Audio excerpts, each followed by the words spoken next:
Hello hello hello hello hello hello hello Maxim Maxim maxim.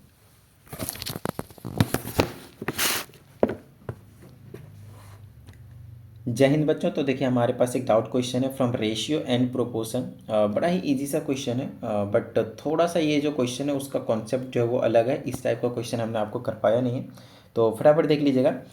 आपके पास कुछ इस तरह का एक ये इन्फॉर्मेशन और एक ये इन्फॉर्मेशन गिवन है। उसके बाद आपको ये प्रूफ करना है कि ए बी सी एन जो डी है वो आपके पास प्रोपोर्शन में है, कॉन्टिन्यू प्रोपोर्शन में नहीं बोला है। तो आपके पास सिंपल प्रोपोर्शन बोलता है तो a upon b should be equal to c upon d. इसका तो मतलब यही है ना, like a ratio b proportion है किसके, सी रेशियो डी के।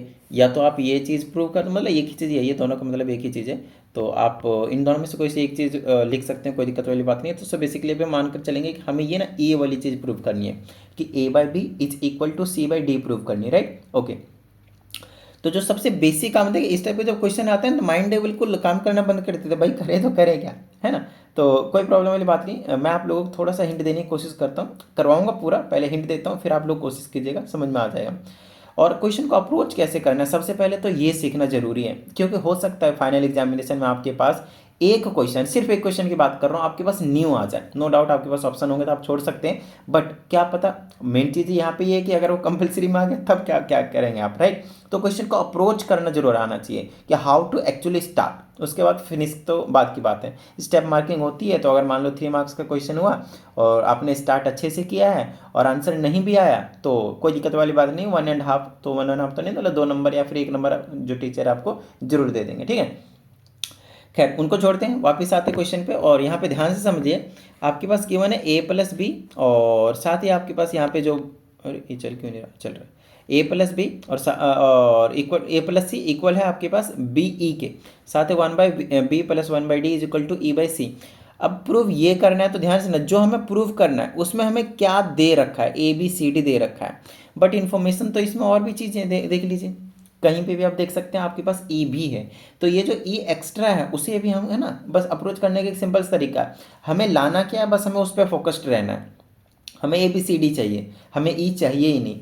तो आप मान लेते हैं कि आप क्या कीजिए, a plus c is equal to b जो दे रखा है इसे आप फर्स्ट इक्वेशन बोलिए, और आप यहाँ से ई की वैल्यू निकाल दीजिए। अगर ई की वैल्यू निकालते हैं तो बी ना इन दोनों के नीचे चला जाएगा, like this, a plus b by a plus c by b, क्यों कह रहा हूँ बार बार बी। ओके, तो ए के नीचे भी बी चला जाएगा और सी के नीचे भी आप बी लिख सकते हो, घर की बात है, कोई दिक्कत वाली बात नहीं, ठीक है। ओके, अब आप क्या करें, ये जो दूसरा वाला इक्वेशन बोल देता हूँ मैं इसको, 1/b plus 1/d is equal to 1/e/c, ठीक है। ओके, इसे मैं सेकेंड इक्वेशन बोल देता हूँ, और ई की वैल्यू ना लाकर मैं इसको यहाँ पे पटक दूंगा।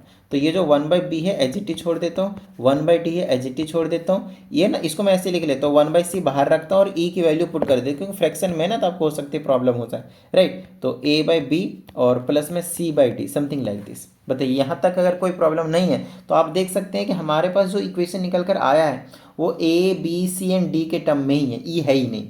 बस यही तो चाहिए था अपने को, हमें तो सिर्फ ए बी सी डी चाहिए भाई, तो बस आ गया, बस इसको सॉल्व करेंगे हमारा आंसर आ जाएगा, बात खत्म, ठीक है। चलो अब कैसे सॉल्व करें, 1/b प्लस 1/d ऐसे ही छोड़ देता हूँ, इस 1/c से ना दोनों को मल्टीप्लाई करना पड़ेगा, नो डाउट। तो ये हो जाएगा a अपॉन में b इंटू सी, प्लस ये आ जाएगा c इंटू में 1/c रहेगा, 1/c इंटू में c अपॉन में b। तो अब c से c को कैंसिल कर सकते हैं, तो आपके पास बचेगा 1 अपॉन में b प्लस 1 अपॉन में d is equal to a upon में b टाइम c, प्लस में यहाँ बच गया आपके पास 1/b। देखिए आप लोगों को जो भी डाउट आता है तो 7428525669 पे आप भेज दें, आपको प्रॉपर वीडियो सोल्यूशन मिल जाएगा। अगर पर्सनल क्लास की नीड हो तो उसकी भी आप इसी नंबर पर इंक्वायरी कर सकते हैं। अब इसके आगे आप क्या कर सकते हैं, 1/b और 1/b को आप कैंसिल कर सकते हैं, राइट। चलिए फिर आपके पास बच गया 1 अपॉन में D is equal to A upon में बी टाइम सी। अब आपको ए बाई बी और सी बाई डी लाना था, तो ये जो सी है उसको आप क्रॉस मल्टीप्लाई करेंगे तो वैसे भी ये सी यहाँ पे चला जाएगा, तो सी के नीचे आ जाएगा डी, और ये हो गया ए अपॉन बी। तो हो गया ना प्रूफ, देखो यही तो प्रूफ करना था, a by b is equal to c by d, equal to में इधर उधर, उससे हम अपने को क्या ही फर्क पड़ता है, समझ में आ रही बात। लो भाई हो गया प्रूफ, बस यही चीज़ आपको प्रूफ करनी थी। आई होप आपको समझ में आ गया होगा।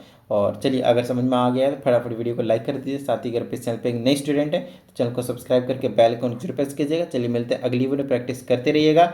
जय हिंद।